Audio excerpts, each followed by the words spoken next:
Hello everybody, this is Ken Whip from the Pixel Posse team, and it's time for more Zenbound 2.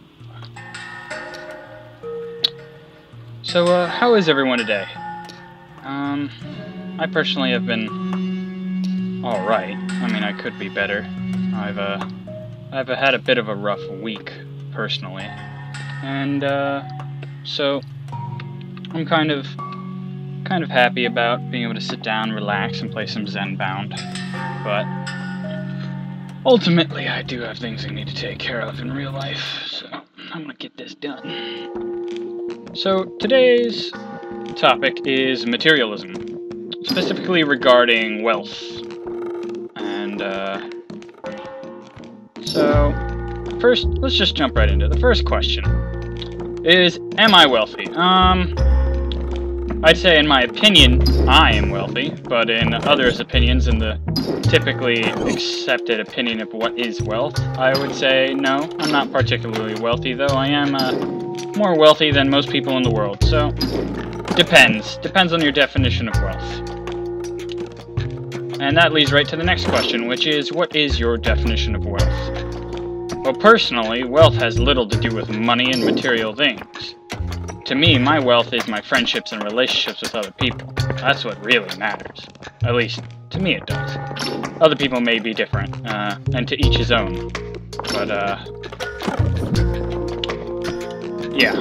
But, wealth, I would have to say, in the stereotypical sense, is typically how much money or possessions you have, and, that's fine. I mean, it's limited. I'm not gonna condemn people for wanting to live, you know, high possession lifestyles, but I find it a bit less than what you could have. Something a bit more meaningful than just objects.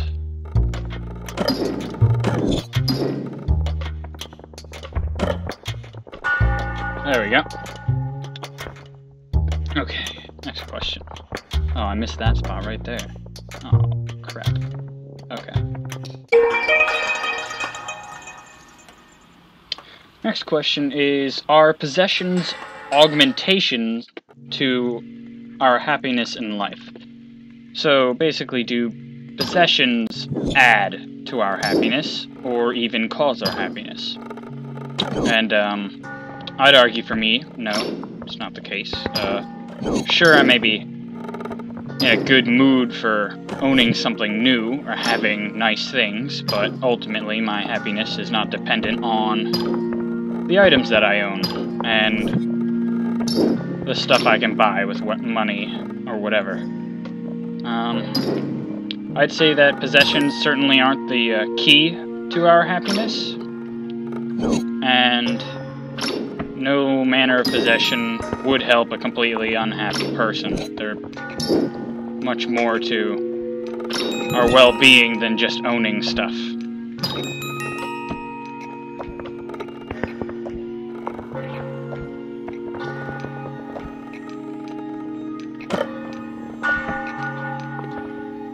Okay.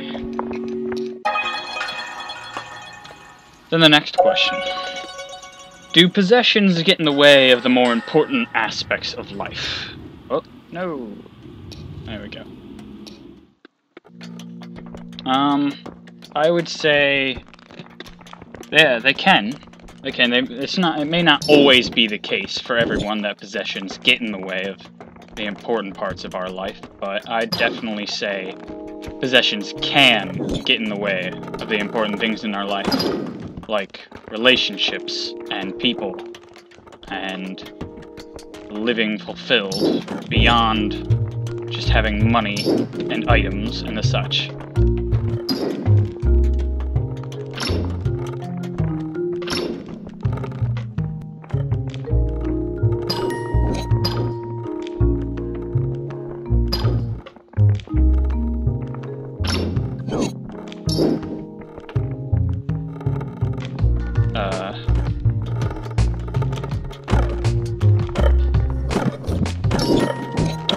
So, whether or not they get in the way of everyone's life, It depends on the person, depends on whether or not possessions to them are the most important aspect of their lifestyle. But I could definitely argue that possessions may get in the way of us being more happy and leading more happy and more fulfilled lifestyle, as if we rely too much on them. It's a lot more to life than just owning things, I'd say. Having things, certainly. Even if I was the richest man on Earth, it may make it easier for me to attain a fulfilled lifestyle, but it certainly isn't a qualifying factor.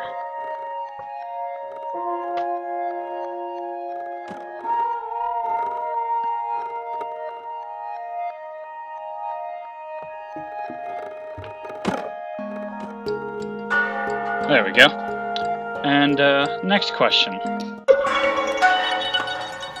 If I could minimalize my life, would I? So, by minimalize, I mean reducing all unnecessary possessions, besides maybe the things that would assist me most in the world I live in, and the culture I live in. Things like, you know, a communications device such as a cell phone, a home, a bed, a computer, simple things that just help me do my job and live in a convenient manner. But such other things like, you know, an abundance of toys, and I'm not talking, you know, children's toys, I'm talking about unnecessary things in life, just items that don't do anything except get in our way, that we only touch every so often. But, I'd say if I could get rid of those items, I'd like to try that. I know personally I've been trying to get rid of some of my junk. I just have too much stuff, and I don't know what to do with it all.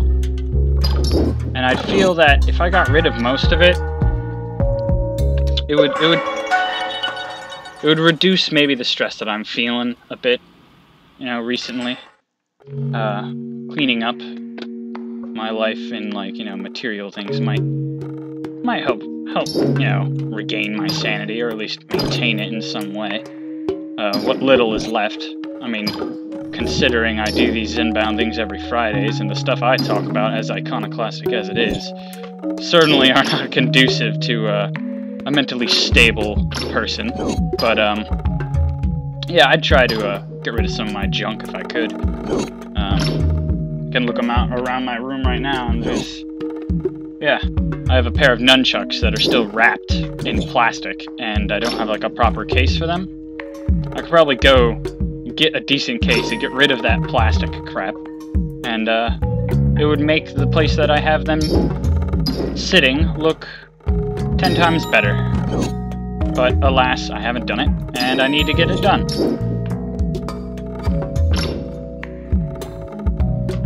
And, yeah, that's what I would do. And I highly recommend everyone who has an abundance of items and junk to consider reducing some of the crap you don't need, getting rid of stuff. Basically, if you haven't used it in your life for the past 2 years, it's probably not worth keeping. And that's something that I could probably do with my bedroom right now, which is what I'm considering, especially because I might move out in the next couple of years, and I'd like to have less stuff to have to babysit when I do get my own place. But, final question, I'd say, that substitutes, that basically sums up what we've been working on, is, do material objects have any value at all? I would say value on a life-fulfilling scale? No. Material objects don't fulfill me, and they certainly aren't what cause my happiness. Are they useful? Oh, certainly. You need tools and items to survive. That's, you know, we're humans after all. We need things we can't use our bare bodies very well, so we do need stuff. But, having an abundance of items, having unnecessary items, they have little to no value, and I think it's very beneficial to to drop stuff you don't need anymore, which is a lesson I'm learning and stuff that I need to get done, so I'll probably be working on that in the next week, and I'll try to check back if I can remember. I'll tell you how it's going. Unless I forget, in which case, then I won't. But anyway, I'd like to end with a quote, and the quote today is, be content with what you have. Rejoice in the way things are. When you realize there is nothing lacking, then the whole world belongs to you. Lao Tzu, Tao Te Ching. And that's all I have for today. This has been Ken Witt from the Pixel Posse team. Have a nice day, everybody.